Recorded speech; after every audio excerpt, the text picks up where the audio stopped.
অবশেষে আর্জেন্টিনার ইতিহাসে সবচেয়ে কষ্টের দিনটা এসেই গেল। আকাশী নীল জার্সিতে লিওনেল মেসির বিদায় ঘণ্টা বেজেই গেল। ভাবতে পারেন একজন সমর্থক হিসেবে দেশের মাটিতে মেসিকে আর দেখা যাবে না। ব্যাপারটা তাদের জন্য কতটা কষ্টের হতে যাচ্ছে, কিন্তু এটাই বাস্তবতা। আগামী ৫ সেপ্টেম্বর ভেনেজুয়েলার বিপক্ষে দেশের মাটিতে নিজের শেষ ম্যাচটা খেলতে মাঠে নামছেন বিশ্বসেরা ফুটবলার লিওনেল মেসি।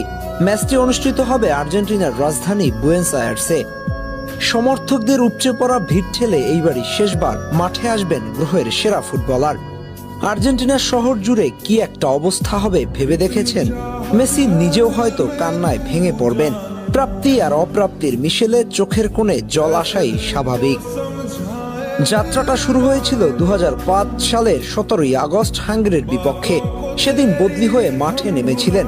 মাত্র ৬৫ সেকেন্ডে লাল কার্ড দেখে বসে